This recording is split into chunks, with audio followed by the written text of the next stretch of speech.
Halo, selamat siang semuanya teman-teman. Sebelumnya mau ngucapin selamat Paskah buat yang ngerayain karena hari ini udah kalau dibilang sih malam Paskah. Udah nuansa suasana Paskah ya. Jadi hari ini spesial karena spesial Paskah. Jadi hari ini kita majuin sejam sih karena banyaknya request katanya nanti pada ada yang mau ibadah atau gimana sorenya biar keburu. Karena kan kita biasa selesainya sore. Nah, kalau kita majuin jadi selesainya mungkin bisa sejam sebelum. Jadi yang mau ibadah, yang ngerayain Paskah masih bisa. Oke, langsung aja hari ini kita mau bahas mungkin lebih ke arah subarasi ya.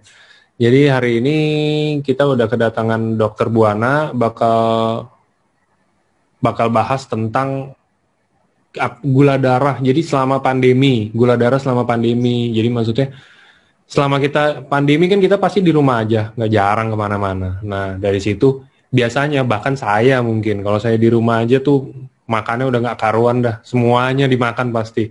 Olahraganya jarang karena lagi pandemi. Nah ini mungkin nanti ini lebih ke arah sharing ya. Nanti Dokter Buana ini akan sharing sedikit-sedikit tentang gimana sih caranya biar ya gula darah lu tuh nggak naik-naik amat gitu loh, walaupun makannya nggak benar mungkin ya selama di rumah aja, dan mungkin gimana caranya penanggulangannya padahal kita mungkin udah jarang olahraga. Oke, ini udah langsung ada Dokter Buananya. Sebentar saya spotlight. Oke, sip. Halo, selamat siang dok. Di ini dulu dok, di mute sebentar saya bantu. Sudah ya? Oke, sip. Siang Sudah dok, ya? gimana dok? Sehat? Iya, sehat-sehat. Aman dok di Bali dok. Sementara aman. Kemarin Sementara kemarin aman. kemarin itu yang ada yang acara Bali ya. Saya lupa deh ada Paniko. Nanti Oh jadi teman-teman ya, nanti kita ketemu Dokter Buana kalau yang nanti ada ikut acara di Bali ya. Nanti kita ketemu sama Dokter buana. ya semoga. Pasti datang dong, Dok. Yo pasti. Pasti. Kan kalau Semua. dokter naik mobil kita mau naik pesawat dok. Ya ketemu nanti di Bali. Oke. Ya. Oke, siap. Silakan Ah, langsung dimulai dok. ya, terima kasih Pak Angga. Selamat sore Bapak Ibu, ketemu kembali bersama saya Dr. Buana. Sebelumnya pada saudara-saudara saya yang umat Kristiani, saya mengucapkan selamat Hari Paskah ya. Semoga kita damai semua ya, rahayu. Baik, pada sore hari ini kita akan sharing tentang gula darah ya. Tapi sebelumnya saya share screen dulu. Uh,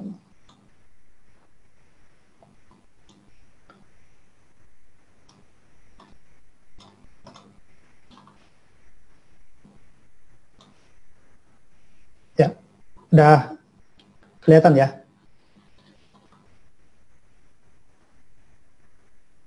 Ya, Kelihatan mudah-mudahan dok. sudah kelihatan ya. Oke, Bapak Ibu, kita akan berbicara tentang bagaimanakah sebenarnya kondisi pandemi kita ya selama pandemi ini terhadap satu potensi atau satu resiko pada kondisi kita, dalam hal ini adalah tentang gula darah kita ya.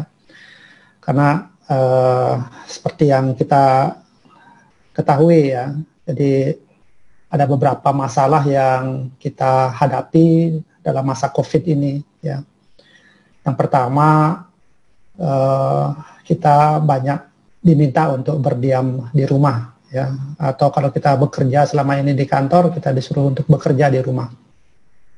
Atau sebagian dari saudara-saudara kita ada yang kehilangan pekerjaan ya karena di PHK ataukah tidak dilanjutkan kerjasamanya ataukah kontrak kerjanya, sehingga apa yang terjadi? Jadi selama kita berdiam diri di rumah ya, banyak melakukan aktivitas yang di rumah, jadi kerjanya terkadang adalah makan ya, kemudian tidur ya, atau kita mengisi waktu dengan begadang, jadi seperti itu. Nah, apa yang bisa terjadi kalau seandainya dalam 1 hari, 2 hari sampai berbulan-bulan, malah ini sudah sampai setahun kita menjalankan satu aktivitas yang seperti itu. Jadi banyak makan, banyak tidur tanpa dalam satu kegiatan-kegiatan yang lain. Ya. Kemudian karena kita banyak di rumah, jadi area rumah kita hanya seperti itu saja. Ya. Jadi kita tidak banyak bergerak atau beraktivitas. Nah, akibatnya adalah kita jarang untuk berolahraga atau kita jarang memanfaatkan tubuh kita untuk kita pakai untuk melakukan satu aktivitas yang menyebabkan tenaga kita akan dipergunakan seperti itu. Yang ketiga, pada kondisi pandemi ini, banyak saudara kita ataukah kita barangkali ada satu kondisi takut, ya, mengalami kecemasan yang berlebih sehingga terjadi stres. Nah, hal-hal yang seperti begini itu banyak memicu satu penyakit-penyakit tertentu, ya. Mungkin di presentasi saya sebelumnya saya juga sudah pernah menyampaikan hal ini. Nah, sebagian dari kita ataukah masyarakat saudara kita memiliki satu pendapat bahwa akan sangat jarang pergi ke rumah sakit, ya, atau kekhawatirannya untuk pergi ke rumah sakit, ya, karena mengatakan bahwa rumah sakit banyak penyakit ataukah banyak COVID, sehingga hal inilah yang menyebabkan akses ke rumah sakit juga jadinya terbatas. Nah, akibatnya apa? Kebiasaan yang sebelumnya melakukan medical check up ataukah kontrol ke dokter itu juga akan terlewati ataukah tidak melakukan kegiatan yang rutin seperti itu. Nah, hal yang lain lagi yang terjadi adalah gangguan ekonomi, ya, ketidakmampuan untuk membeli, ya, karena seperti tadi pekerjaan kita hilang, mengakibatkan kalaupun misalnya kita sakit, jadi kita menahan sakit tersebut. Jadi karena ketidakmampuan kita untuk membeli obat ataukah mengakses kesehatan ataukah fasilitas kesehatan. Nah, hal-hal yang seperti ini yang Bapak Ibu yang saya katakan bagi kita ataukah yang saat ini sedang join, ya, di Zoom ini ataukah melalui FB, barangkali ada saudara-saudara kita yang sudah mengalami penyakit diabetes, ya, ataukah sebagian besar di antara kita, saya sih berharap kita masih tetap dalam kondisi sehat. Tapi kalau kondisi ini terjadi seperti ini dan kita tidak melakukan upaya yang baik, ya, untuk mengisi aktivitas kita dalam kehidupan sehari-hari kita, itu akan memiliki potensi, ya, memiliki resiko terjadinya diabetes, ya. Nah, ini masalah yang kita hadapi, ya, bagi sebagian dari saudara-saudara kita yang saat ini semuanya dalam kondisi pandemi, ya. Nah, Bapak Ibu melihat dari judul yang tadi, ya, bagaimanakah risiko peningkatan gula darah dalam masa pandemi ini. Jadi ada satu ilustrasi yang bisa saya sampaikan buat Bapak Ibu, ya. Yang pertama, akibat dari satu himbauan dari pemerintah ataukah dari pemerintah daerah maupun pusat, ya, bahwa sebagian kita diminta untuk tinggal di rumah, ya. Nah, yang terjadi adalah bagi kita, ya, yang sama sekali tidak melakukan aktivitas keluar rumah, yang membatasi diri, kemudian melakukan satu kegiatan yang sifatnya berlebih, dalam hal ini adalah makan, minum, ya, sesuatu kebiasaan yang tidak bagus, itu memiliki potensi terjadi peningkatan gula darah, ya. Jadi kalau kita ukur gula darahnya itu sudah melebihi dari angka normal. Nah, inilah kalau dalam keadaan terus-menerus seperti itu, kita akan menderita suatu kondisi diabetes. Nah, ini ilustrasi pertamanya, ya. Jadi saya dalam pertemuan ini mengharapkan kondisi ini tidak terjadi. Jadi kita yang dalam kondisi sehat, ya, sebelumnya tidak menderita diabetes, jangan sampai oleh satu aktivitas masa pandemi begini kita akan jatuh ke dalam satu kondisi yang kita sebut sebagai penyakit atau kita memiliki penyakit diabetes, ya. Nah, yang kedua, ilustrasi yang kedua, barangkali sebagian dari saudara kita atau yang ikut dalam Zoom ini, ya, sudah memiliki penyakit diabetes, ya. Harapannya adalah setelah mengikuti pertemuan ini atau mengikuti sesi pertemuan ini, penderita diabetes itu tidak jatuh ke dalam satu kondisi komplikasi. Ya, nah, kita akan banyak cerita sebentar tentang apa sih sebenarnya komplikasi yang terjadi ya bila mana kita menderita penyakit diabetes. Ya, jadi sekali lagi kita memahami dua ilustrasi tadi, bagaimana kita yang masih sehat ini ya tidak jatuh ke dalam kondisi diabetes ataukah hiperglikemi. Yang kedua, bila manapun misalnya sudah kita mengidap satu penyakit diabetes, kita harapkan tidak terjadi komplikasi ya akibat terus menerusnya kadar gula darah yang meningkat di dalam tubuh kita tanpa terkendali. Gitu. Ya. Nah, kenapa penyakit diabetes ini semakin suatu penyakit yang serius yang harus diawasi, yang harus kita perhatikan ya.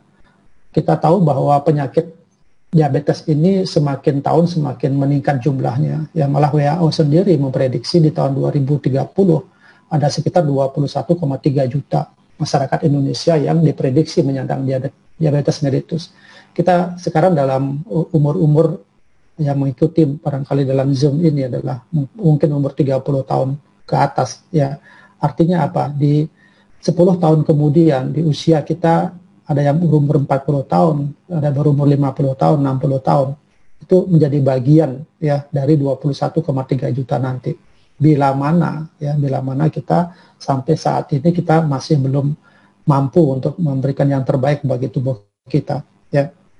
Nah, dengan tingginya prevalensi ataukah kemungkinan terjadinya satu penyakit diabetes yang akan diderita oleh masyarakat Indonesia, ini perlu menjadi satu perhatian yang sangat serius bagi masyarakat ya, bagi pemerintah. Jadi bukan hanya tanggung jawab dari pemerintah saja dalam kondisi seperti ini, kita pun sebagai individu ya, bagi keluarga kecil dan masyarakat, kita wajib juga harus menjaga kesehatan kita, harus menjaga diri kita. Dalam hal ini adalah memperhatikan gula darah ya.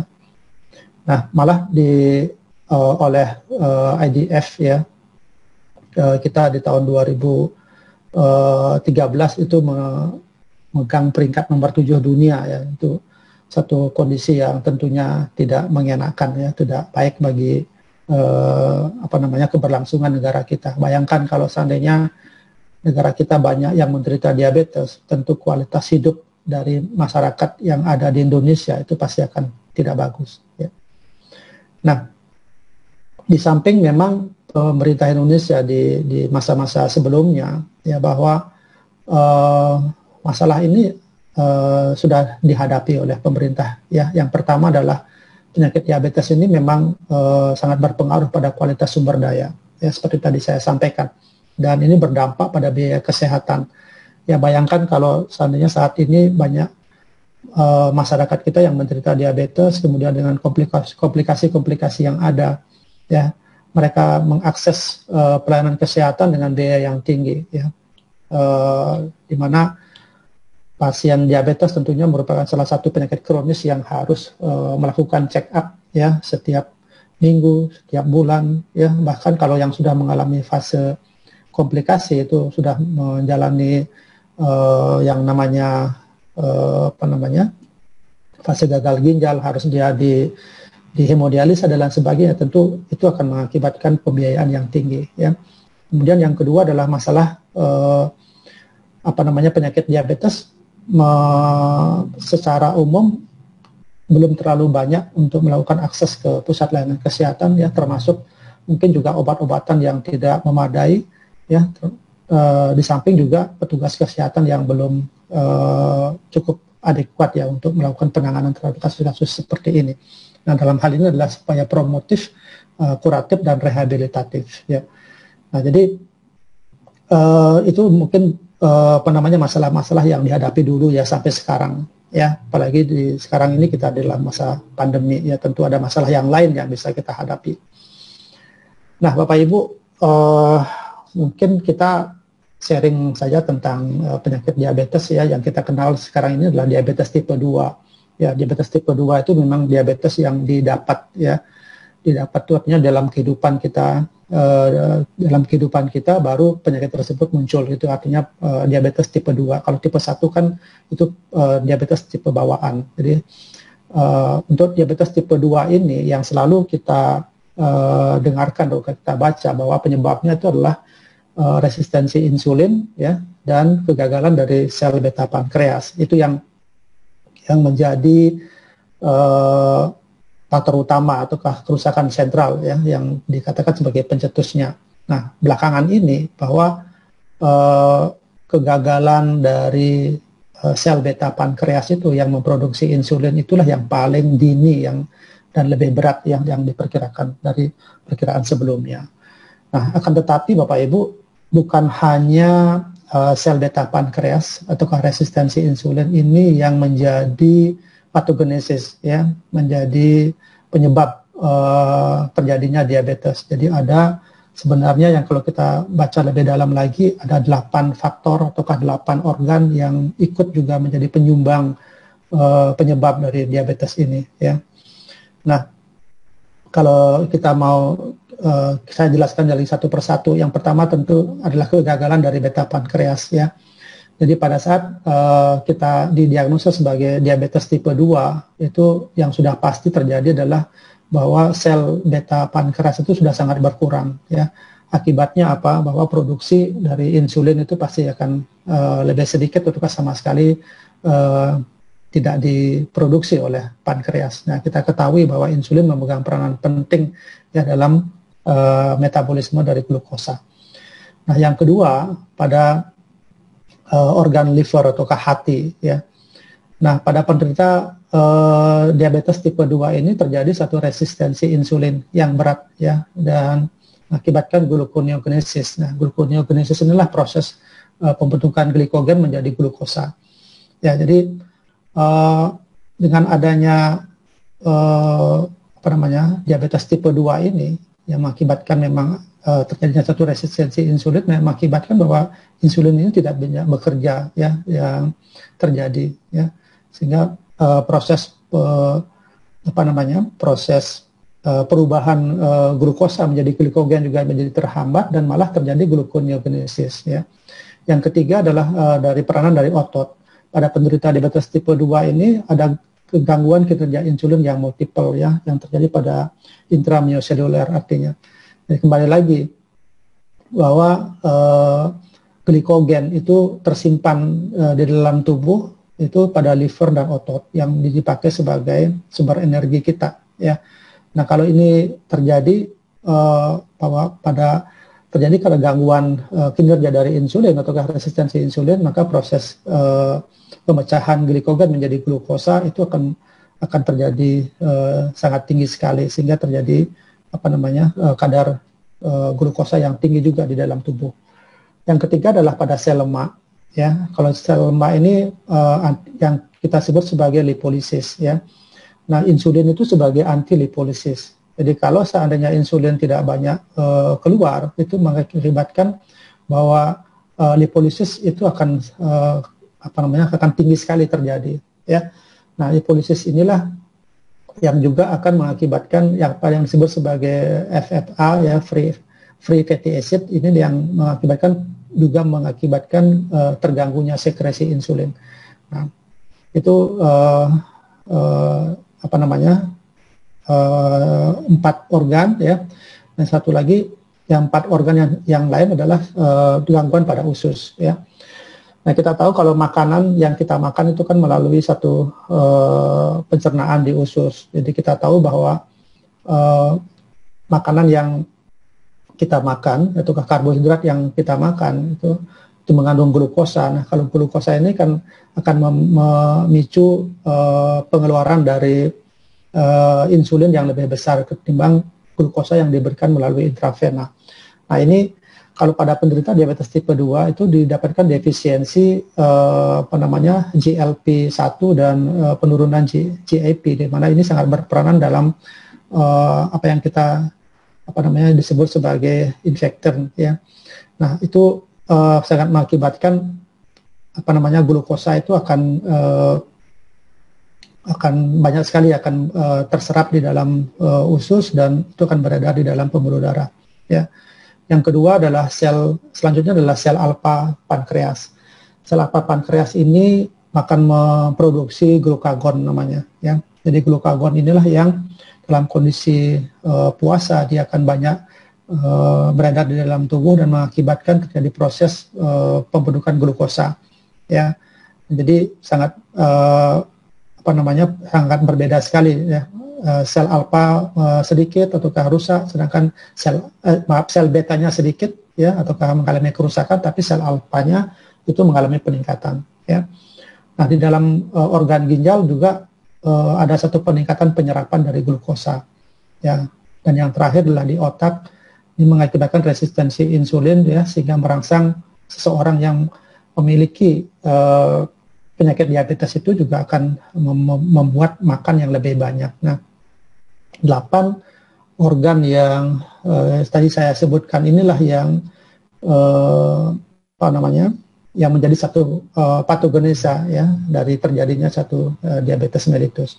Jadi menambah pengetahuan buat kita Bapak Ibu ya, yang kita pikirkan selama ini kalau menderita diabetes adalah hanya pankreas saja.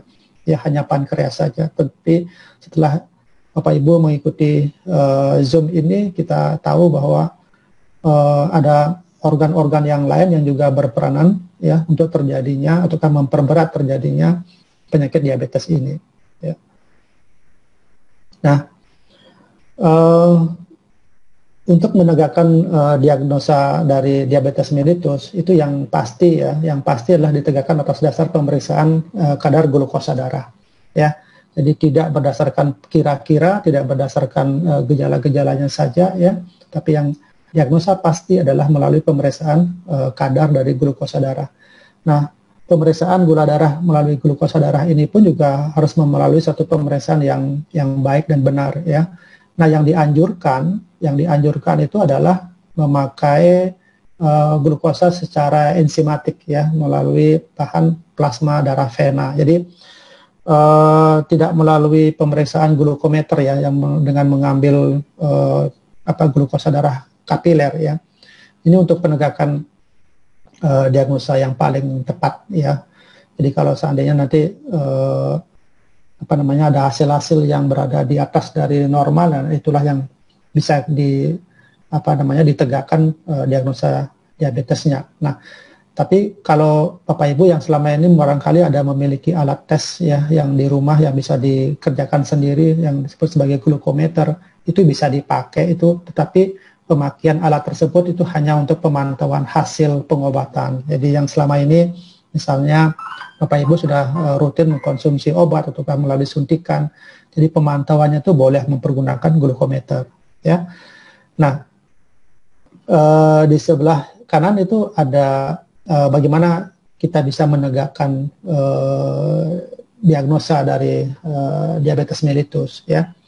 Yang pertama adalah bila mana pemeriksaan glukosa plasma puasa itu lebih atau sama dari 126 mg per desiliter. Nah, glukosa plasma puasa ini maksudnya adalah kita tidak ada konsumsi asupan kalori minimal 8 jam. Jadi misalnya kita mau melakukan pemeriksaan jam 8 pagi, ya jam 8 pagi. Kalau 8 jamnya berarti mulai jam 12 malam minimal. Yang jam 12 malam kita tidak ada mengkonsumsi apapun, ya. Itu. Nah, kalau nilai hasil gula darah glukosa plasma puasanya ini lebih atau sama dari 126 mg ya per desiliter, itu sudah kita kategorikan sebagai memiliki penyakit diabetes mellitus ya. Atau bila mana pemeriksaan glukosa plasma itu lebih dari 200 mg ya setelah 2 jam kita melakukan tes toleransi glukosa namanya ya, dengan pembebanan glukosa 75 gram.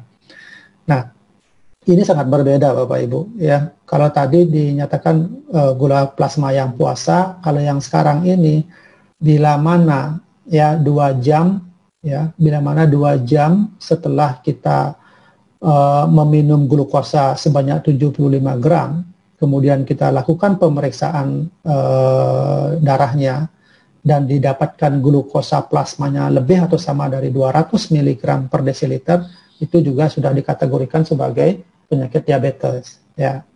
Atau lagi, ya, atau pemeriksaan glukosa plasma sewaktu itu melebihi 200 mg ya per desiliter ditambah dengan keluhan klasik, ya. Pemeriksaan glukosa plasma sewaktu ini maksudnya begini. Jadi kita tidak ada melakukan puasa, ya, ataukah kita tidak ada pembebanan glukosa 75 gram, tapi sewaktu-waktu kita melakukan pemeriksaan gula darah memakai glukosa plasma, kemudian hasilnya menunjukkan 200 mg per desiliter. Nah, ini pun harus ditambahkan dengan keluhan-keluhan klasik, ya. Keluhan klasik itu biasanya yang paling umum disampaikan oleh penderita-penderita adalah penurunan berat badan yang tiba-tiba sangat drastis. Itu yang paling sering ditemukan, ya. Kemudian setelah kita telusuri lagi, oh ternyata pasien memiliki gejala banyak makan, ya, atau melebihi makanannya, sering makan, atau banyak minum, sering minum, ya, dan banyak kencing, ya, terutama mungkin di malam hari, ya, yang biasanya hanya sehari sekali 2 kali, ini malah sampai 5 kali, 10 kali, bisa sampai 20 kali, ya. Nah, itu harusnya keluhan-keluhan klasik, ya, yang bisa muncul. Nah, yang selanjutnya atau lagi, ya, kalau misalnya kita melakukan pemeriksaan HbA1c, ya, HbA1c yang kita sebut sebagai glikohemoglobin, ya, ini lebih atau sama dari 6,5%, ya. Tetapi sekali lagi, Bapak Ibu, pemeriksaan HbA1c ini harus terstandarisasi oleh NGSP, ya. Jadi kadang beberapa laboratorium itu tidak terstandarisasi, ya, mengakibatkan nanti nilai-nilainya yang lebih rendah ataukah lebih besar. Jadi kita mungkin nanti akan disebut sebagai false positif maupun false negatif. Nah, ini tentu kita harus perhatikan hal itu. Jadi ini sebagai tambahan saja buat Bapak Ibu, ya, seperti yang ada dalam tabel ini juga, ya, kapan kita sebut sebagai diabetes, kapan kita sebut sebagai pre-diabetes, ya, dan kapan kita memiliki kadar yang dalam kondisi yang normal. Jadi inilah angka-angka yang bisa mungkin Bapak Ibu sebagai patokan, ya. Tentunya pemeriksaan ini harus dilakukan dengan cara yang benar, ya. Oke. Nah, setelah kita mengetahui kita menderita satu diabetes atau memiliki penyakit diabetes, nah, dasar terapinya apa, ya. Jadi di sini saya sampaikan bahwa pengobatan itu harus ditujukan untuk mempertimbangkan gangguan patogenesis, ya, bukan hanya untuk menurunkan HbA1c saja ataukah menurunkan kadar gula saja di dalam tubuh kita. Nah, seringkali yang menjadi patokan buat kita itu adalah yang penting gula darahnya sudah mulai normal, itu yang penting HbA1c-nya itu sudah mulai mengarah ke normal. Ini kita sudah mulai gembira, sudah kita mulai lebih percaya diri lagi gitu. Tapi saya katakan bahwa pengobatan ini harus komprehensif. Jadi sekali lagi tidak hanya sekedar untuk mencari angka yang normal di dalam glukometer ataukah pemeriksaan laboratorium, ya.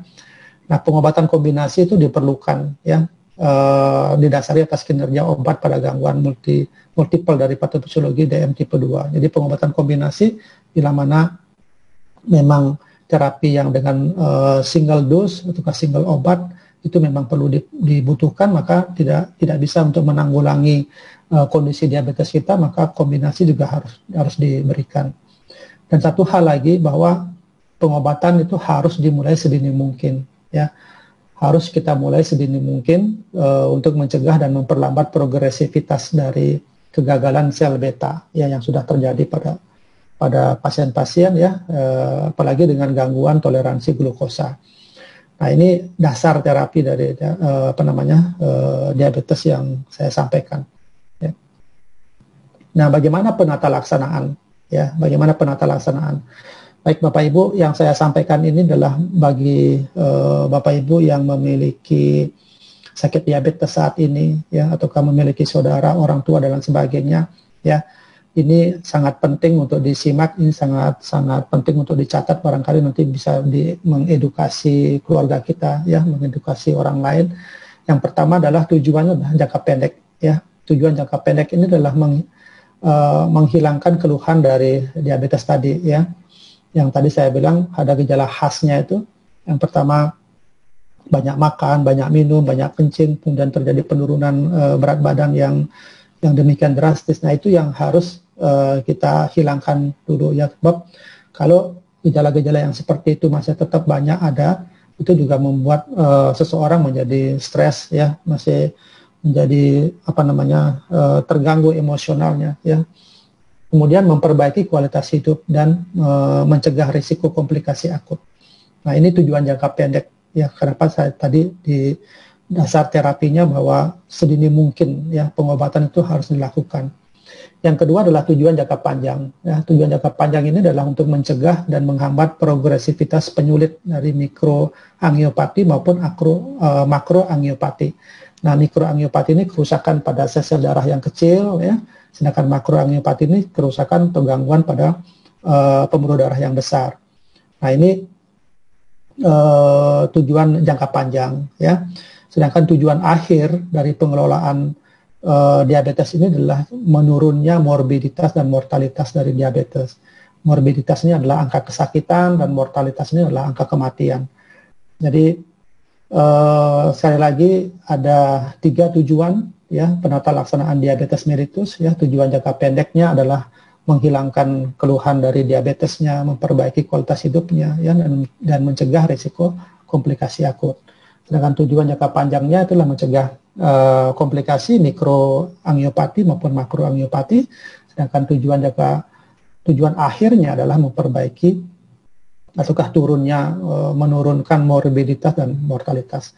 Tentu untuk mencapai tujuan tersebut, ya, ini yang perlu dilakukan adalah pengendalian dari glukosa darah, ya, ataukah tekanan darah juga harus diperhatikan, ya, penurunan berat badan, kemudian profil lipid, ya, angka-angka di dalam lemak, ya, kemudian melalui pengelolaan yang secara komprehensif, ya, Bapak Ibu. Nah, komprehensif nanti yang saya akan sampaikan seperti apa, itu, ya. Nah, dalam slide ini ada langkah-langkah penata laksanaan umum, ya, yang perlu dilakukan evaluasi medis, ya. Ini adalah pada saat pertemuan pertama. Jadi artinya pada saat seseorang mengalami suatu keluhan-keluhan yang khas, ya, keluhan-keluhan khas yang disampaikan kepada dokter, tentu nanti tenaga medis akan mengevaluasi, ya. Yang pertama tentang riwayat penyakit, ya, kapan keluhan-keluhan ini terjadi, ya. Kemudian apakah ada riwayat keluarga yang menderita sakit seperti ini, ya. Kemudian ada riwayat mengkonsumsi obat dan lain sebagainya, ya.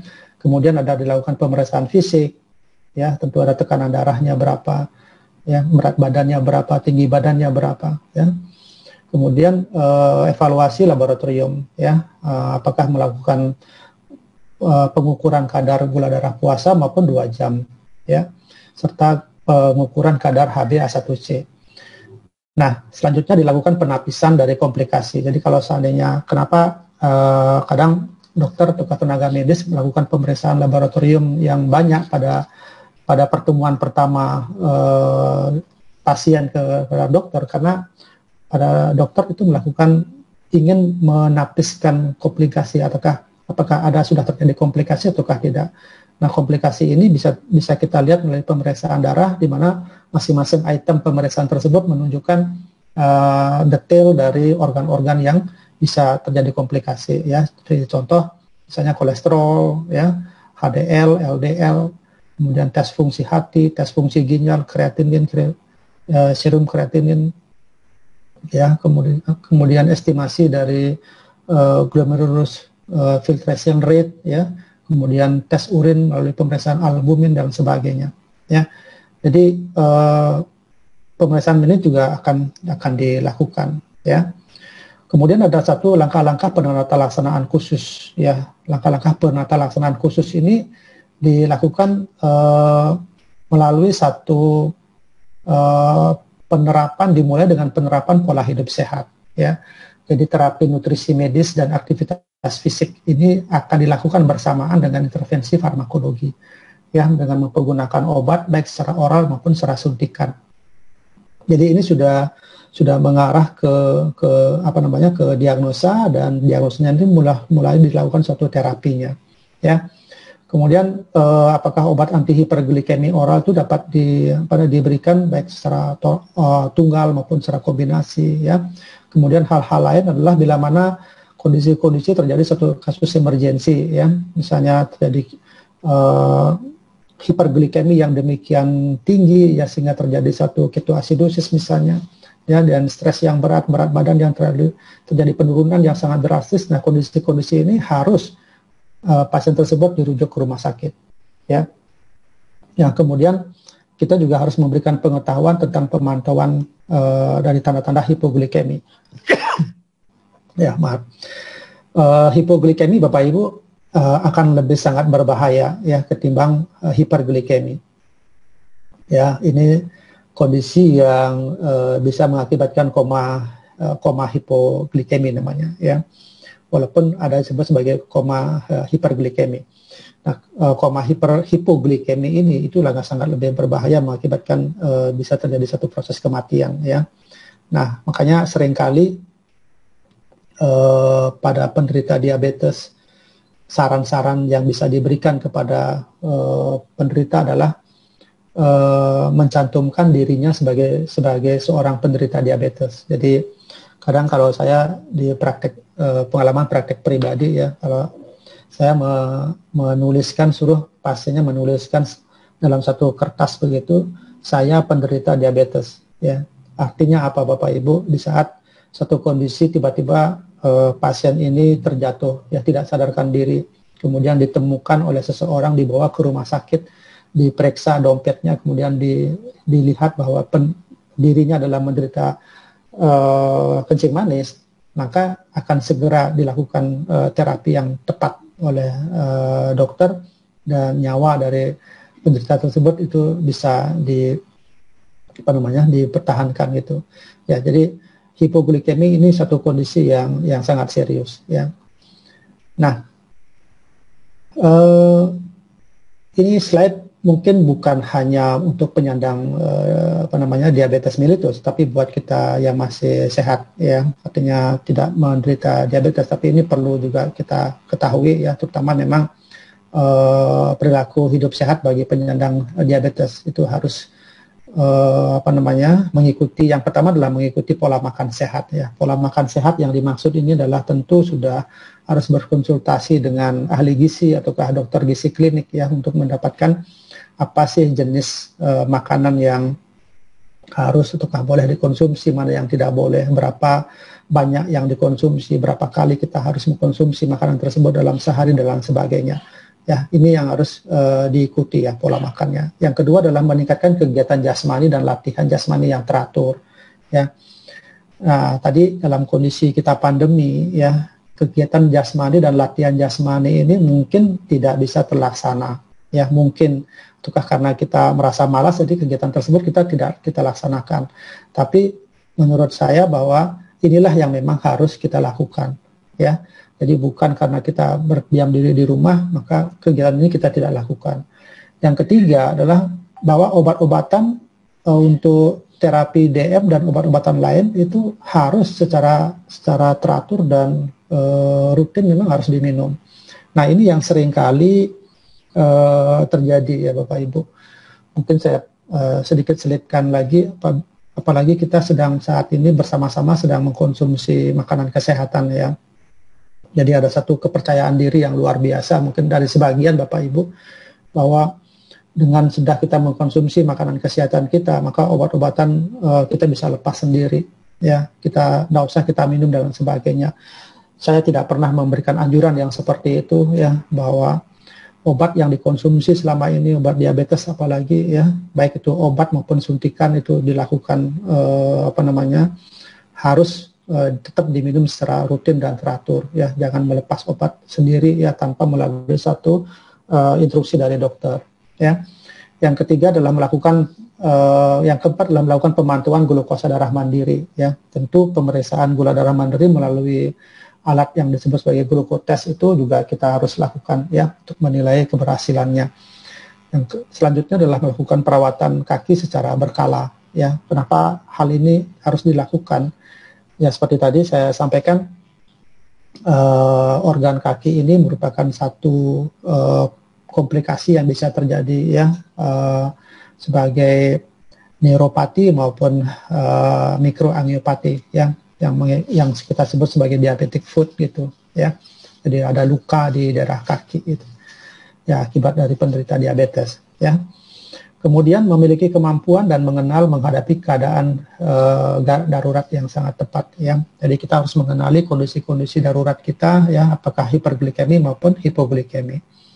Ya, kemudian memiliki kemampuan mengatasi masalah yang sederhana ya. Seharusnya kita bergabung ke kelompok-kelompok penyandang diabetes ya. Ini supaya kita mengerti bagaimana pengelolaan dari diabetes tersebut ya.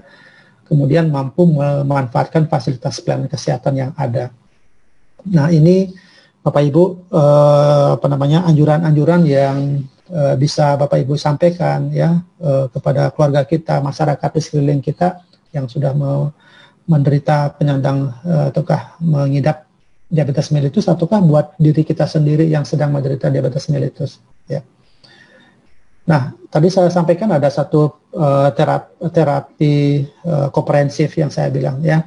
Jadi ada disebut sebagai terapi nutrisi medis. Kita coba bahas satu persatu terapi nutrisi medis, kemudian nanti dilanjutkan dengan kegiatan jasmani dan terapi farmakologinya ya. Tapi kita sekarang saya jelaskan tentang terapi nutrisi medis ya. Komposisi makanan apa sih yang dianjurkan ya? Nah, kita lihat Bapak Ibu, ada yang pertama adalah karbohidrat ya. Nah, jumlah karbohidrat yang dianjurkan adalah 45 sampai 50 ya asupan dari energi ya. Terutama karbohidrat yang serat tinggi. Nah, ini ya. Nah, jenis karbohidrat yang mana yang memiliki asupan energi yang sebesar itu, yaitu pilihannya bisa beras, ataukah bisa pengganti beras, ataukah nasi ataukah pengganti nasi ya. Nah, banyak yang beredar di masyarakat satu pengetahuan umum yang mengatakan kalau penderita diabetes jangan makan nasi, dibilang begitu ya. Itu satu pemahaman yang kurang tepat buat saya ya. Tapi yang paling prinsip adalah bahwa karbohidrat itu penting ya. Penting harus konsumsi. Yang penting adalah besaran energinya itu harus sebesar 45 sampai 50 kilokalori ya. Sebesar 45 sampai 50% dari asupan energi ya. Ada juga sebagai pemanis alternatif ya yang bisa dipergunakan ya sebagai pengganti dari glukosa ya. Nah, kemudian anjuran makannya itu dianjurkan makan 3 kali sehari ya. Dan tolong diperhatikan ada pemberian makanan selingan seperti makanan snack dan sebagainya, itu juga harus mempertimbangkan kebutuhan kalori dalam sehari. Jadi Bapak Ibu, dalam penderita diabetes itu satu pemahaman yang kurang tepat barangkali bahwa hindari karbohidrat ya, memang kita harus menghindari dari sisi jumlahnya ya, tapi jenis karbohidratnya memang harus kita memperhatikannya ya. Nah, yang kedua adalah makanan lemak, yang konsumsi lemak. Nah, lemak ini dianjurkan 20-30% dari kebutuhan kalori ya. Tidak boleh melebihi 30% dari total asupan dari energi.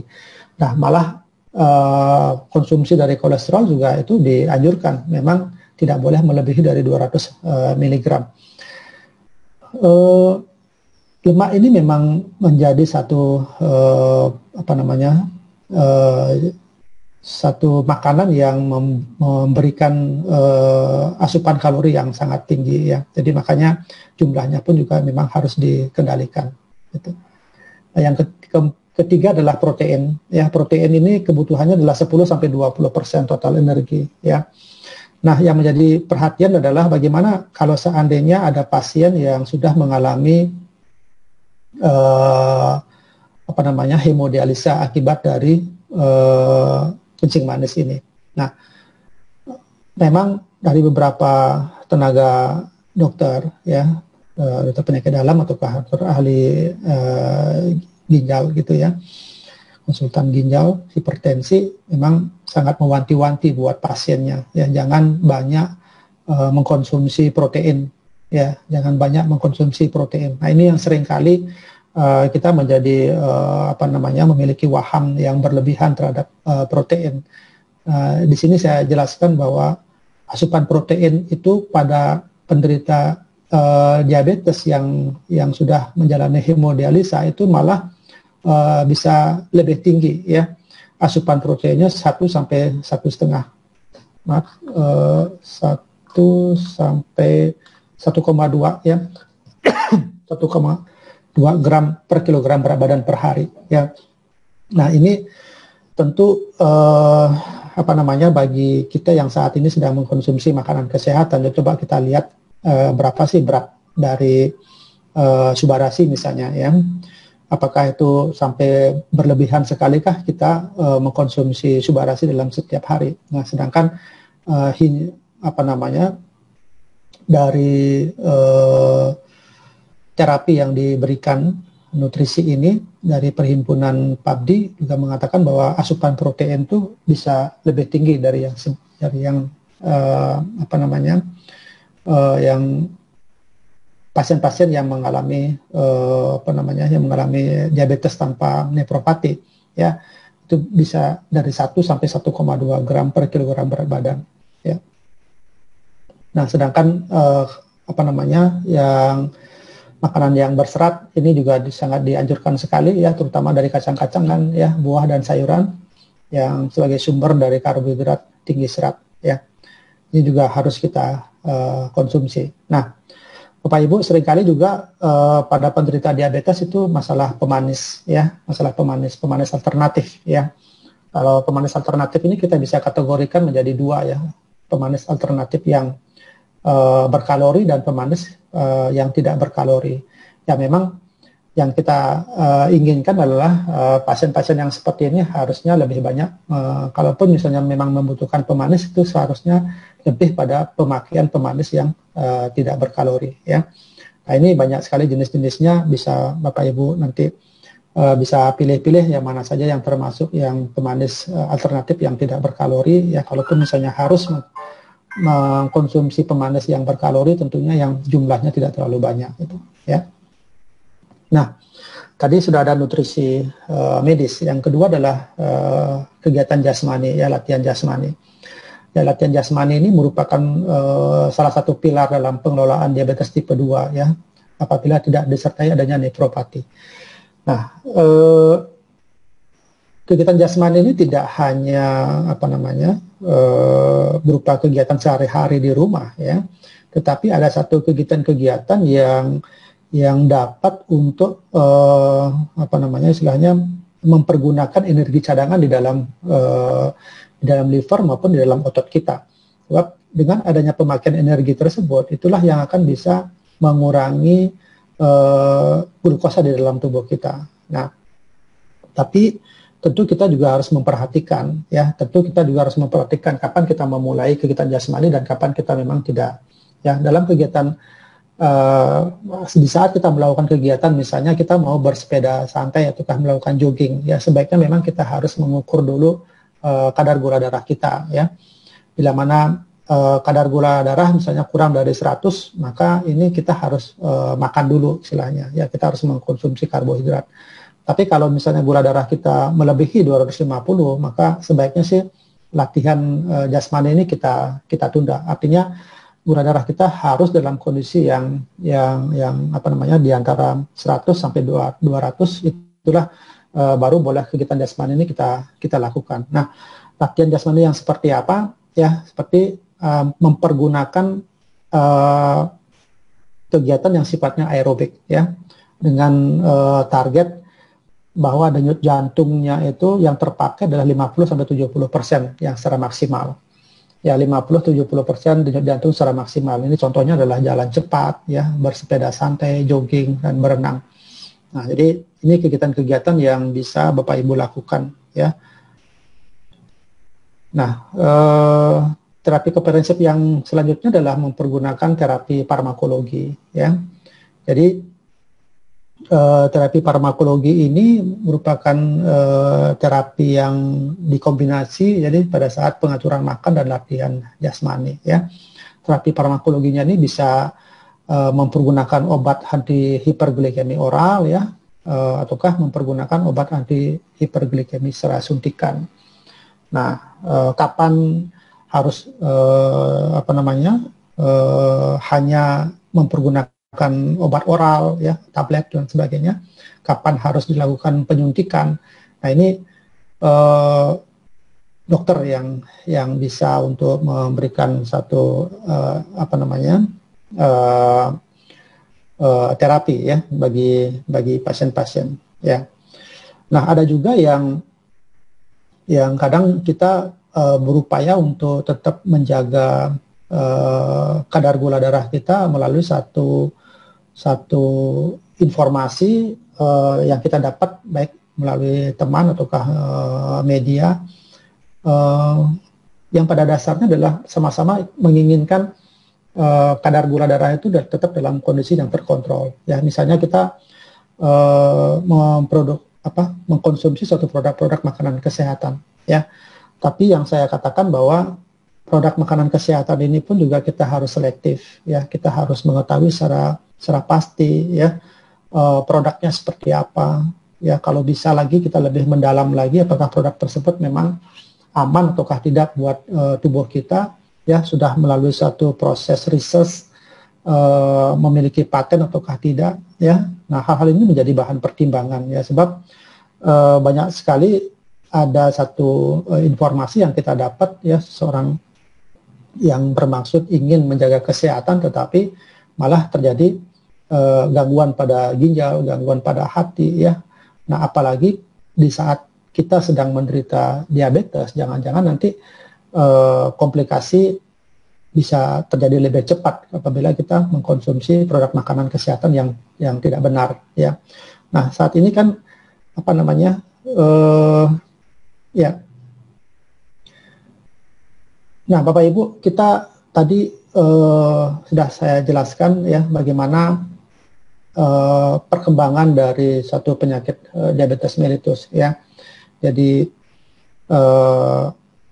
target yang kita inginkan adalah target utama, ya, dalam penanganan yang cepat itu adalah kita mau menghindari satu kondisi yang disebut sebagai penyulit yang akut, ya. Kita menghindari kondisi tersebut. Nah, penyulit yang akut ini kita katakan sebagai krisis hiperglikemi ataukah hipoglikemi, ya. Ya, penyulit ini kadang kalau kita tidak kendalikan asupan glukosanya ataukah memang terjadi satu kondisi di dalam tubuh kita, apakah terjadi resistensi insulin maupun resistensi glukosa, ya. Ini mengakibatkan terjadi krisis hiperglikemi, ya. Krisis hiperglikemi ini seringkali terjadi, ya, dengan saat pasien datang dalam kondisi tidak sadarkan diri seperti itu, ya. Kemudian dicek gula darahnya itu tinggi sekali, ya, antara 300 sampai 600, mungkin malah lebih, ya. Disertai dengan tanda-tanda gejala asidosis, ya. Yang ini seringkali kita dapatkan. Nah, kondisi ini bisa terjadi, ya, karena kadang pasien yang sering sudah mengkonsumsi obat secara rutin karena merasa dirinya sudah mulai membaik, maka obat terkadang di stop sendiri, itu, ya. Jadi ataukah suntikan di stop sendiri. Nah, ini yang memicu gula darah akhirnya naik kembali ataukah mengalami satu lonjakan yang kita sebut sebagai hiperglikemi. Tapi ada kondisi yang kita berlawanan dari hiperglikemi, yaitu adalah hipoglikemi, ya. Hipoglikemi ini adalah menurunnya gula darah, ya, itu lebih rendah dari 70 mg per desiliter. Nah, ini biasanya disebabkan oleh penggunaan dari obat-obatan yang golongan sulfonylurea ataukah penyuntikan insulin. Nah, makanya hati-hati buat Bapak Ibu, ya, yang sudah mengkonsumsi obat-obatan anti oral diabetes ataukah sudah mengalami ataukah yang sudah mendapatkan suntikan insulin, ya.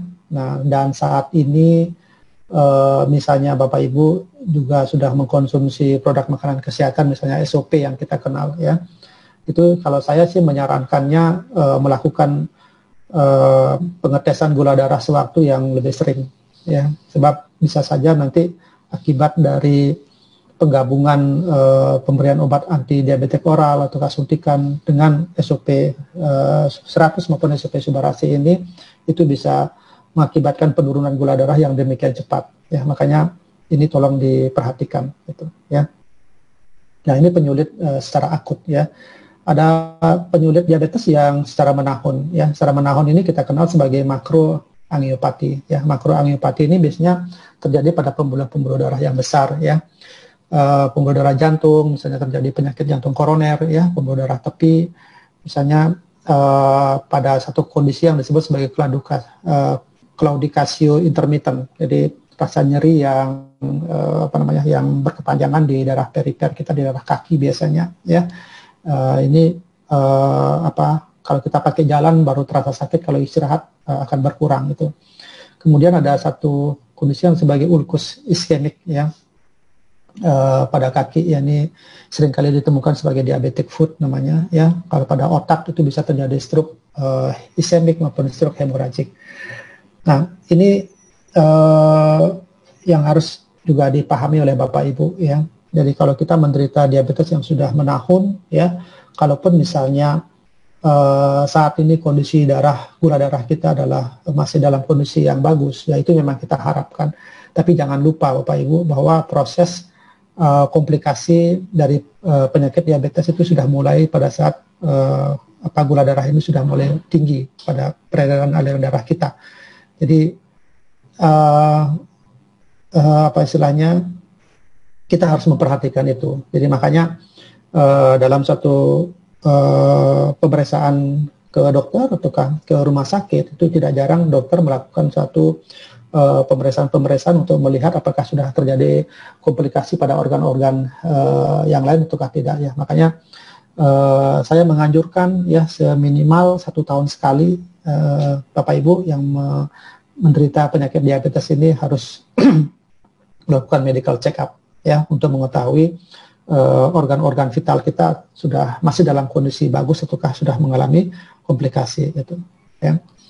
Nah, ada satu penyulit yang disebut sebagai mikroangiopati ya. Mikroangiopati ini biasanya terjadi pada organ-organ misalnya retinopati diabetik ya. Retinopati diabetik ini pada kelainan pada mata ya, yang biasanya juga lambat laun akan mengakibatkan katarak dan lain sebagainya ya, ataukah kita mengalami kebutaan.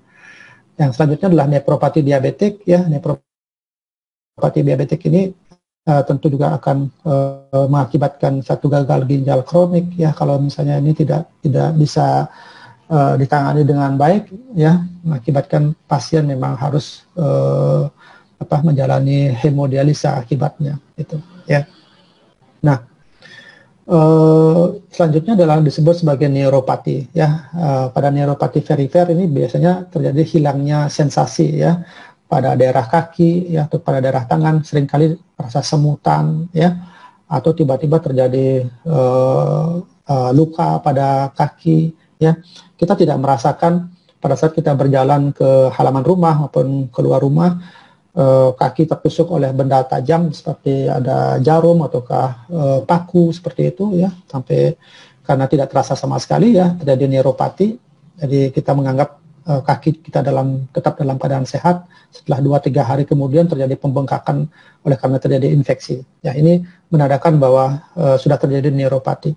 Kadang beberapa pasien yang demikian beratnya ya neuropatinya di saat beliaunya lagi merokok misalnya ya.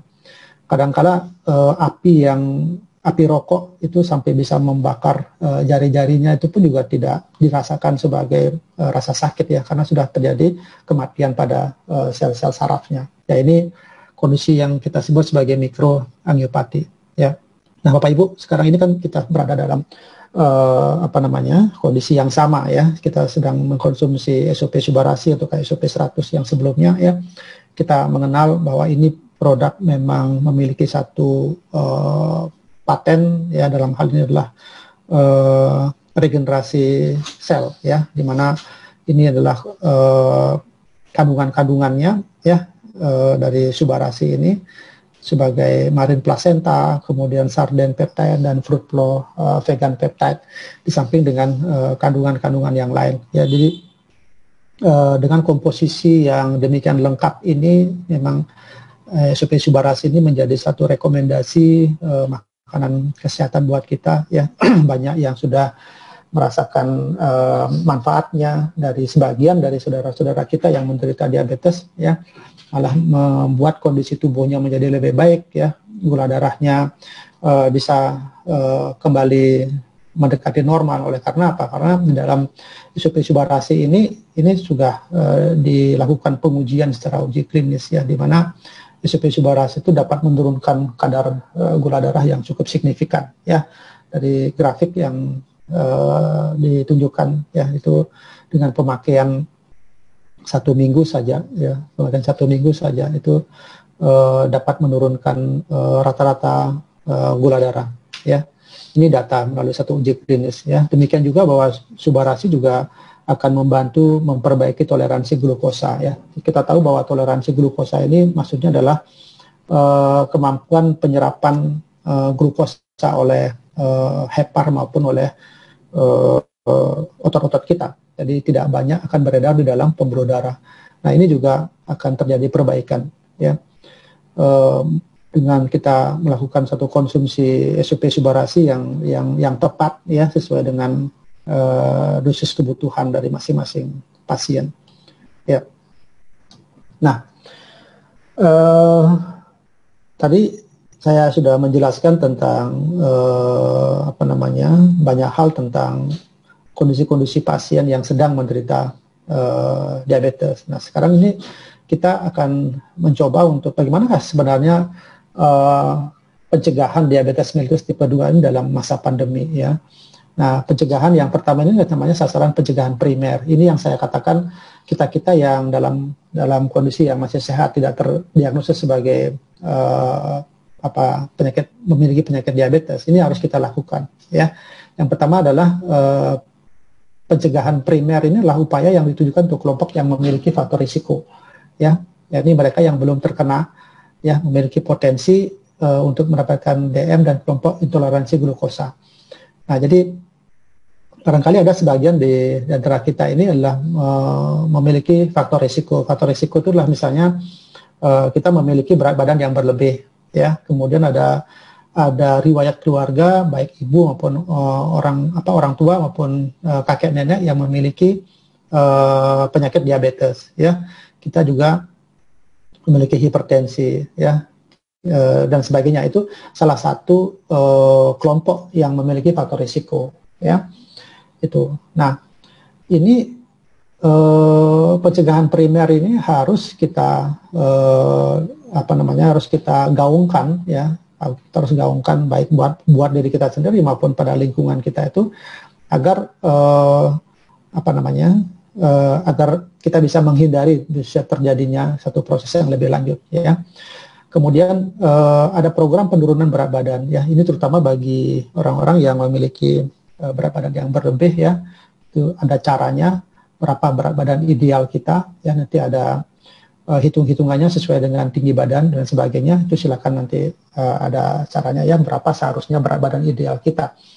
Yang selanjutnya adalah kita harus melakukan satu latihan jasmani yang rutin ya, yang sesuai dan yang rutin. Jadi tidak dalam kondisi yang berlebih seperti itu ya. Kemudian menghentikan satu kebiasaan-kebiasaan yang tidak bagus seperti kebiasaan merokok, yang minum alkohol dan lain sebagainya.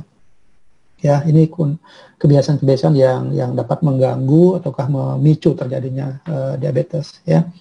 Kemudian pada kelompok dengan risiko tinggi diperlukan intervensi farmakologis ya. Jadi kalau misalnya ada satu kondisi yang disebut sebagai hipertensi misalnya ya, ini tentunya sudah harus ada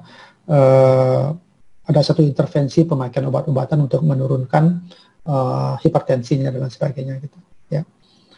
Nah, sedangkan sasaran pencegahan sekunder ini berlaku pada upaya mencegah dan menghambat timbulnya penyulit ya bagi pasien yang sudah terdiagnosis diabetes mellitus. Ya, ini bagaimana mengupayakan supaya pasien yang sudah terdiagnosis diabetes mellitus itu tidak jatuh ke dalam dalam kondisi penyulit ya, baik penyulit yang akut maupun penyulit yang menahun ya. Nah, ini adalah tindakan dengan pengendalian kadar glukosa ya sesuai dengan target terapi ya. Kemudian pengendalian faktor risiko ya sesuai dengan pemberian pengobatan yang optimal. Nah, seperti tadi saya sampaikan bahwa obat-obatan yang diberikan oleh dokter baik oral maupun suntikan itu yang ngelola biarkan dokternya. Ya, sekali lagi yang mengelola biarkan dokternya, jangan kita. Ya, jangan kita sendiri yang mengelola. Artinya kalau kita ngelola sendiri itu nanti pasti akan terjadi satu hal yang tidak benar. Ya, kemampuan kita untuk memahami obat itu kan tentu tidak sebagai orang awam. Ya, tentu itu serahkan saja ke dokter. Apakah dokternya nanti akan mengurangi dosisnya, apakah akan menyetop obatnya, ya, yang tadinya kombinasi 1 ataukah kombinasi 2 ataukah 3 obat, itu biarkan dokternya. Ataukah dokternya mungkin menurunkan dosis suntikannya, ya. Kemudian selanjutnya adalah sasaran pencegahan yang tersier, ya. Ini yang pencegahan tersier ini ditujukan pada kelompok penyandang diabetes yang telah mengalami penyulit, ya, agar mencegah terjadinya kecacatan, ya, serta meningkatkan kualitas hidup. Nah, tentu ini melakukan suatu rehabilitasi, ya. Nah, ini hal-hal yang bisa kita lakukan demi ini, baik Bapak Ibu. Ya, yang pertama adalah pencegahan primer, tentu buat kita-kita yang tidak dalam kondisi sakit diabetes, ya. Kemudian pencegahan sekunder itu bagi penderita yang sudah menderita diabetes, jangan sampai ke tahap yang terjadi komplikasi. Sedangkan yang tersier ini adalah bagi penderita yang sudah mengalami komplikasi, jangan sampai itu menurunkan kualitas hidupnya ataukah jatuh ke dalam kecacatan yang menahun, gitu. Ya. Nah, ini saya memberikan tips ya buat Bapak Ibu, ya, barangkali ini bisa dibagikan kepada orang tua kita ataukah keluarga kita, atau buat kita sendiri, ya. Kenapa kaki itu kita berikan satu perawatan yang sangat spesial istilahnya, ya. Ya, kita tahu bahwa organ kaki ini kan sangat penting buat kita untuk melakukan satu aktivitas, ya. Nah, sekali lagi ini bagi yang sudah menderita diabetes, ya, ataukah buat kita sendiri yang punya potensi terjadinya diabetes, ya. Yang pertama adalah tidak boleh berjalan tanpa alas kaki, ya, termasuk di pasir dan di air. Ya, kadangkala orang-orang yang mengalami diabetes yang sudah mengalami neuropati, ya, karena merasa kakinya kebal, ya, kesemutan, itu seringkali menjalani satu aktivitas berjalan di daerah di area yang panas, gitu, ya. Di pasir yang panas ataukah di di jalan aspal yang panas. Nah, tentu karena kakinya tidak merasakan sakit, itu pasti terjadi cedera, ya. Yang akibatnya apa? Tiba-tiba nanti 1 hari 2 hari melepuh, ya. Ini makanya hati-hati, ya. Jadi kami sarankan kalau yang menderita diabetes ini harus kalau berjalan keluar rumah, ya, ataukah di dalam rumah saja, itu harus memakai alas kaki. Kemudian yang kedua adalah periksa kaki setiap hari, ya, dan dilaporkan pada dokter apabila kulit terkelupas, terjadi kemerahan atau luka. Ya, ini kayak saya katakan bahwa perawatan kaki pada penderita diabetes ini agak lebih spesial, ya, karena cepatnya terjadi infeksi, ya, bila mana sudah terjadi kondisi-kondisi yang seperti itu, ya. Kemudian periksa alas kaki dari benda asing sebelum memakainya, sepatu ada paku payung ataukah paku kecil ataukah apalah peniti misalnya yang bisa ada dalam kaos kaki tersebut, ya, alas kaki tersebut. Kemudian selalu menjaga kaki dalam kondisi bersih, ya, tidak basah, dan selalu mengoleskan krim pelembab, ya, pada kulit kaki yang kering. Ini juga mencegah terjadinya pengelupasan yang lebih lanjut lagi, ya. Kemudian lakukan potong kuku secara teratur. Kemudian keringkan kaki dan sela-sela jari kaki, ya, setelah kita keluar dari kamar mandi. Kemudian gunakan kaos kaki dari bahan katun yang tidak menyebabkan lipatan pada ujung-ujung jari kaki. Kemudian kalau terjadi ada kalus ataukah mata ikan, itu tipiskan secara teratur, ya. Kemudian jika sudah ada kelainan bentuk kaki, maka gunakan alas kaki yang dibuat secara khusus. Nah, pemakaian sepatu itu jangan terlalu sempit ataukah longgar ya, dan jangan memakai hak yang tinggi. Kemudian hindari penggunaan bantal ataukah botol berisi air panas ataukah batu untuk menghangatkan kaki. Ini tadi saya bilang. Ini tips buat Bapak Ibu yang bisa kita berikan untuk mengedukasi bagi pasien-pasien ya, terutama dalam perawatan kaki ya, untuk menjaga kesehatan kakinya. Oke, demikian sharing kita sore hari ini ya. Mungkin kita akan lanjutkan secara diskusi ya. Waktu saya berikan ke Pak Angga. Silakan Pak Angga. Oke, thank you dok. Oke, kita mulai tanya jawab dikit aja ya.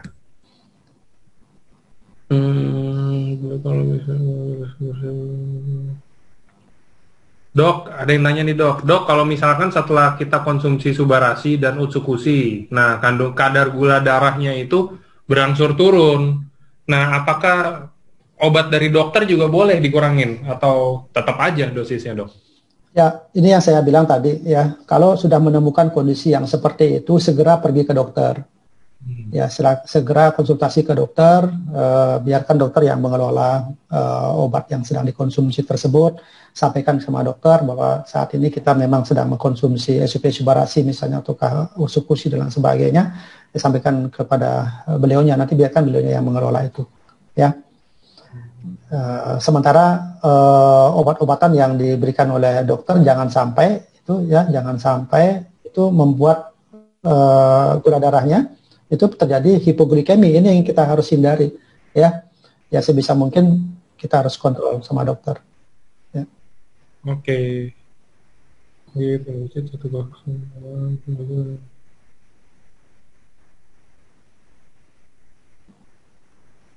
ada yang tanya, dok kalau trombosit tinggi sebaiknya minum SOP 100 atau Subarasi? Lebih bagus mungkin Subarasi kali ya dok ya? Trombositnya tinggi. Ya tentu kita harus cari tahu dulu ya apa penyebabnya trombositnya tinggi. Tingginya itu seberapa banyak ya. Sebab kadang memang trombosit yang tinggi juga kita butuhkan gitu. Tapi kalau terlalu tinggi juga tidak benar juga gitu ya. Kayak tentu kalau untuk menjaga kestabilannya tentu harus konsultasi dulu ke dokter ya untuk mencari tahu apa penyebabnya, itu diagnosis pastinya apa ya. Kalaupun misalnya kita ingin mengkonsumsi lebih awal mempergunakan produk kita ya sebaiknya memang SOP Subarasi ya untuk menjaga kestabilannya. Oke.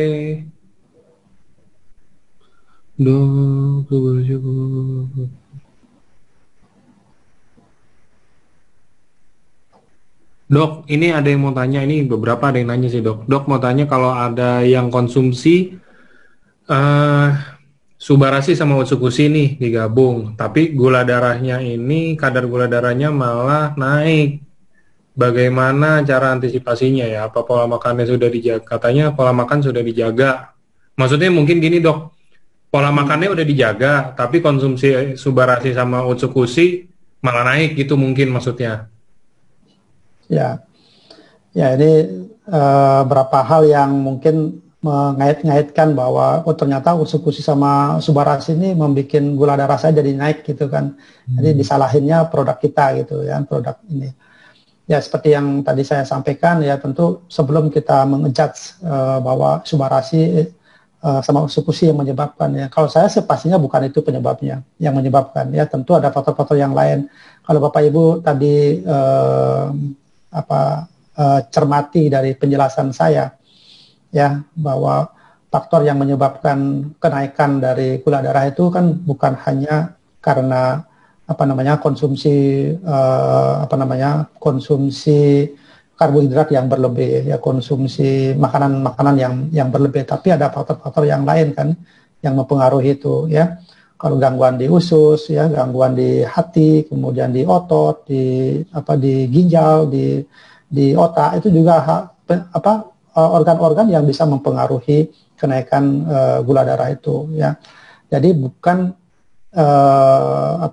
bukan oleh karena sejak pemakaian subarasi dan usukusi menyebabkan gula darah naik. Jadi tolong diperiksa dulu kembali ya, dilakukan medical check up barangkali apakah memang organ yang tadi saya sebutkan tadi itu sudah dalam kondisi yang baik, itu kan dalam kondisi yang bagus ya. Kemudian evaluasi pada saat pemeriksaan gula darah yang apakah gula darah tersebut apakah gula darah yang puasa ataukah sewaktu ataukah bagaimana. Kemudian aktivitas yang kita lakukan apa 1 hari sebelumnya ataukah 8 jam sebelumnya itu seperti apa, konsumsi karbohidratnya ataukah konsumsi kalorinya. Ya ini juga akan menjadi penentu ya, apakah tidak serta-merta angka yang ditunjukkan oleh oleh angka pada saat kita melakukan glukotes itu akan menjudge satu produk makanan yang sangat baik. Ini kalau saya sih mengatakan kasihan SOP subarasi dan usukusinya yang dijadikan sebagai alasan menyebabkan gula darah naik ini. Itu Pak. Oke. Kenaikan berat badan yang menjadi perlu bisa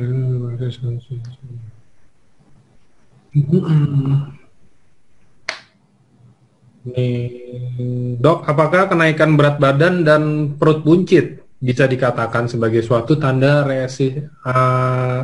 resistensi insulin? Kebanyakan makan terus langsung tidur, Dok. Ya, resistensi insulin bukan seperti itu maksudnya ya. Tentu penyimpanan ini kan resistensi insulin hubungannya dengan penyimpanan glukosa dalam bentuk glikogen ya. Itu kalau kalau perut buncit tuh hubungannya ke masalah lemak ya. Itu jadi kalau terjadi satu asupan lemak yang berlebihan, kemudian aktivitas tubuh kita juga tidak banyak memanfaatkan energi yang tersimpan dalam lemak kita, tentu tubuh kita banyak menyimpannya dalam bentuk lemak ya, dan itu seringkali muncul dalam performanya kita tuh dengan perut yang buncit ya. Biasanya itu terjadi penumpukan trigliserida sih biasanya kalau dalam perut buncit tersebut. Okay.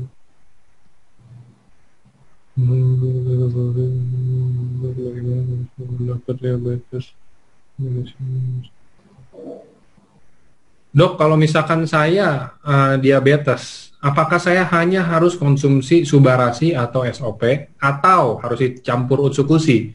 Kalau misalkan saya pakai utsukushinya, apa fungsi dari utsukushi buat diabetes saya? Ya, yang pertama memang harus kalau kita sudah mengkonsumsi kalau sudah terdiagnosa sebagai diabetes ya, tentu obat anti diabetes harus diberikan ya, harus kita konsumsi. Nah, kalau kita ingin menambahkannya dengan produk makanan kesehatan kita, itu anjuran saya adalah memakai SOP subarasi ya. Nah, dengan SOP subarasi ini pun sebenarnya sudah sangat cukup ya, kalau misalnya dosisnya sudah sesuai dengan kebutuhan ya. Apakah ini perlu kita tambahkan dengan usukushi ya?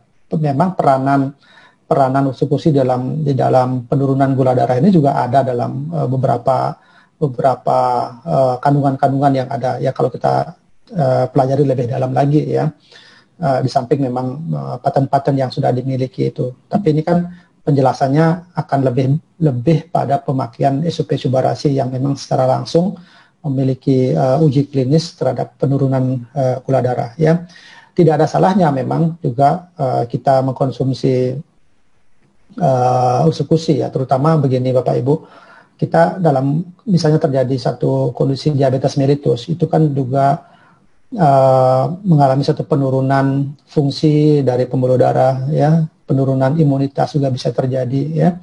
Nah, sedangkan usukushi ini memiliki kemampuan untuk peningkatan imunitas tubuh kan ya, dengan adanya probiotik yang sangat tinggi misalnya seperti itu ya. Tentu efeknya secara langsung dalam diabetes mellitus memang tidak ya, tetapi ada hal-hal yang lain yang bisa dicegah akibat dari diabetes ini, misalnya dalam hal masalah ketahanan daya tahan tubuh kita. Saya kira itu. Oke.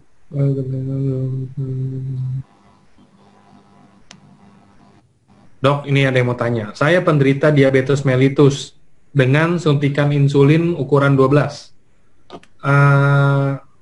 Sering perut itu jadi buncit, kadang-kadang juga normal, malah hampir rata. Itu kenapa ya dok? Apa ngaruh di perut? Maksudnya besar kecilnya kadang-kadang rata, kadang-kadang buncit banget gitu dok. Ya, ini eh, kalau saya berpikirnya tidak ada hubungan dengan itu ya. Perut yang buncit itu kan juga memang kalau apa ya, kembung itu juga bisa menyebabkan buncit kan ya. Misalnya dalam kondisi kita mengalami gastritis atau dispepsia gitu kan ya, kita juga kadang perutnya kembung gitu. Nah kalau sampai pengempesannya sampai datar dan sebagainya, itu tentu kita harus kita harus perhatikan apakah ini ada penyakit yang lain nggak yang dimiliki oleh pasien ini gitu. Jadi tidak ada hubungannya sih sebenarnya ya Bapak yang bertanya ini. Ya tentu kita harus cari tahu apa sih yang menyebabkan sampai yang tadinya kembung jadi kempes, itu yang paling dalam waktu yang sangat singkat gitu ya. Kalau saya sih menilainya mungkin kembungnya pada saat itu terjadi memang ada udara di dalam usus ya, sehingga seperti kembung. Kalau udaranya sudah dikeluarkan, misalnya kalau karena dispepsia gitu, misalnya diberikan obat gastritis misalnya itu, kemudian gasnya keluar ya tentu kan perutnya menjadi datar kembali gitu ya. Itu sih Pak. Oke.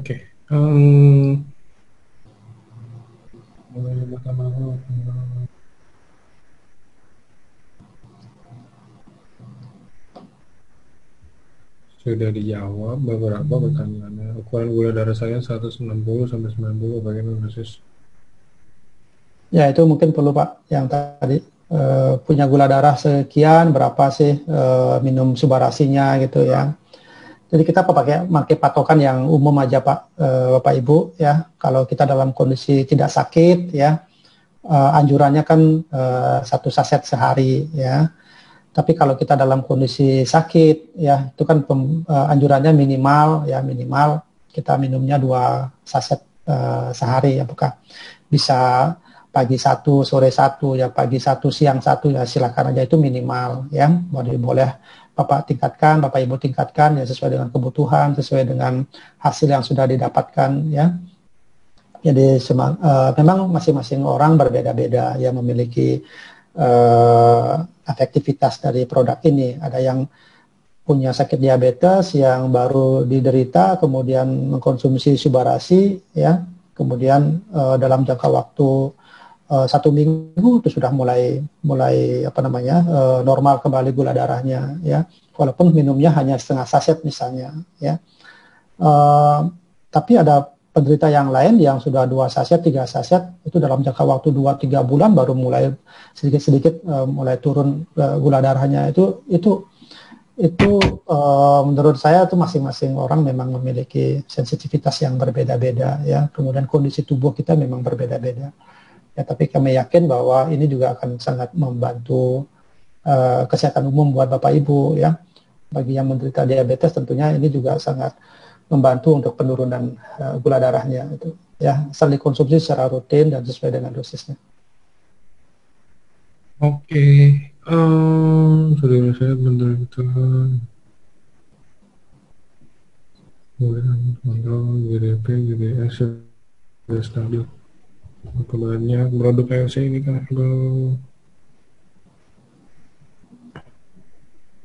Nah ini menarik, ini pertanyaan sebenarnya bagus, saya udah tahu lama sih.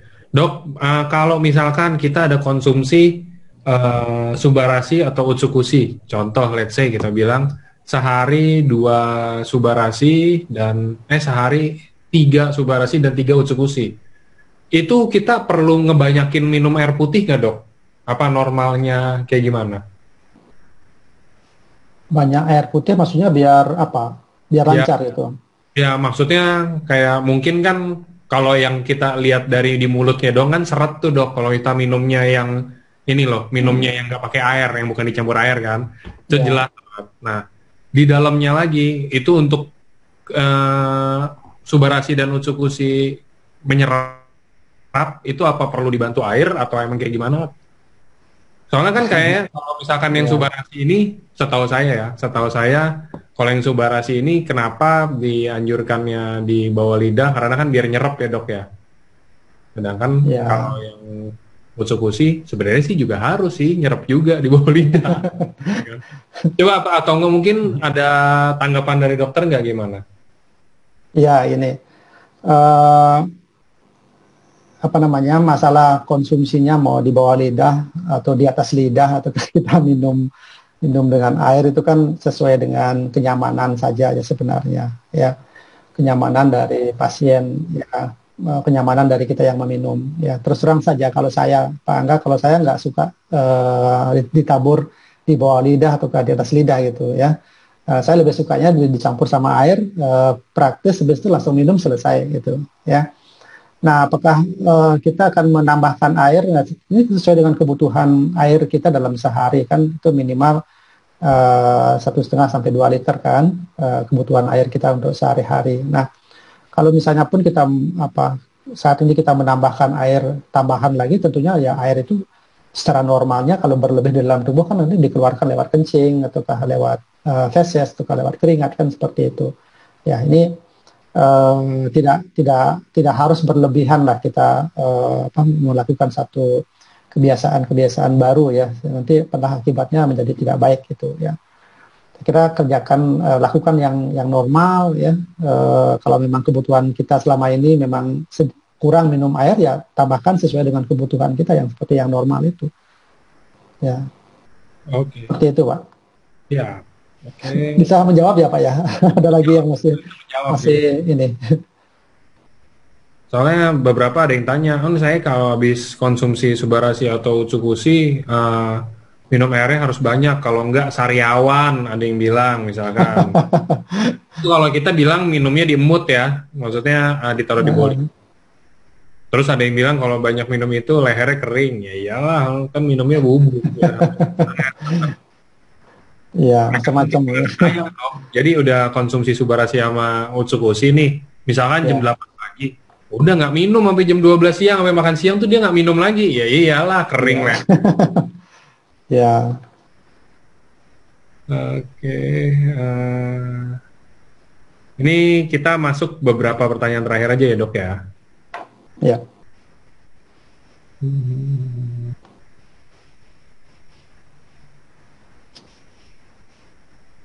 Oke, saya habis mungkin terlalu hilang ini.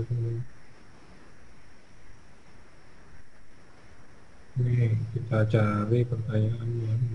Ini ada yang, dok izin tanya, apakah mungkin proses healing crisis pada penderita diabetes yang telah sampai pengobatan injeksi insulin rutin jika konsumsi Subarasi,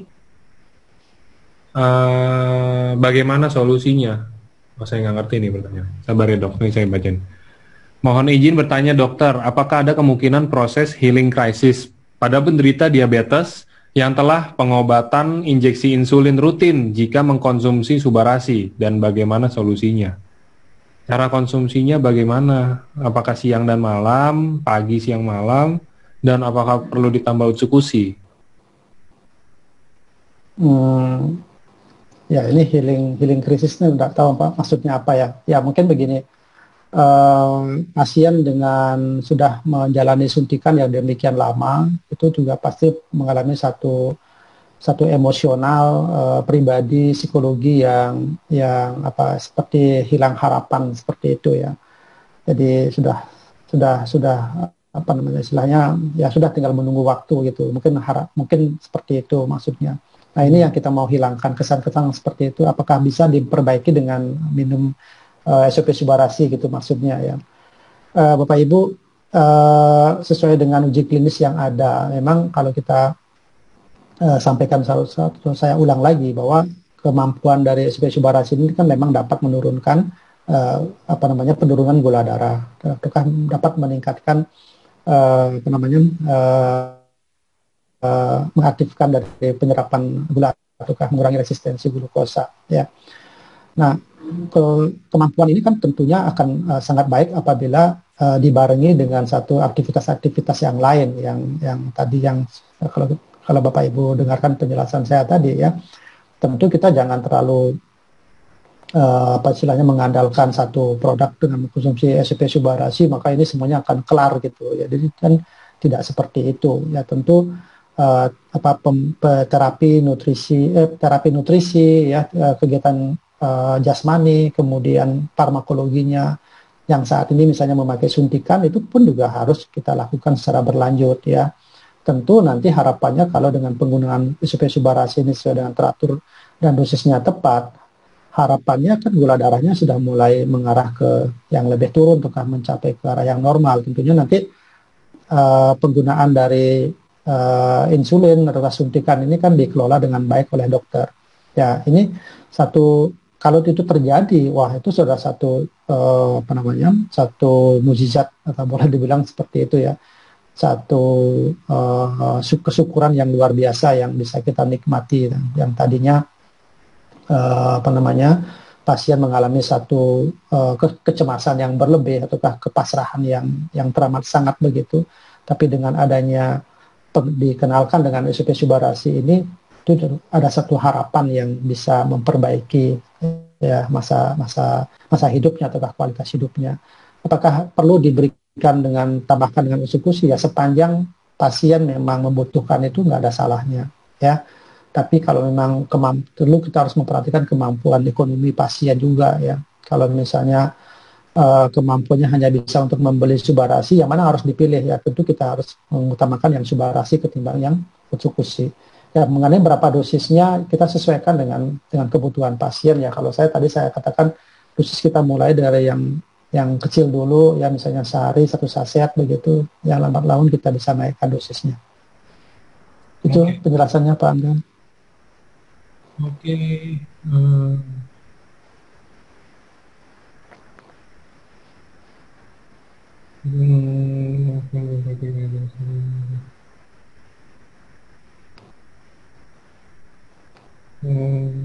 Kalau ini ada yang nanya kista di kedua ginjal. Kalau kista itu harus diangkat ya dok ya? Harus diangkat. Ada juga memang tidak bisa diangkat Pak. Ya. Oke sih, itu aja kayaknya. Oke dok, saya tutup deh. Udah ke ini soalnya. Oke. Thank you Dokter Buana, thank you teman-teman. Terima kasih. Temenin saya sekali lagi. Selamat Paskah semua buat yang merayakan. Sampai jumpa di hari Senin. Saya belum tahu sih sebenarnya siapa, saya mau cari hari ini nanti siapa yang di. Oke, thank you Dokter Buana. Ya, terima kasih semuanya. Semoga bermanfaat ya. Terima kasih Pak Angga, selamat sore.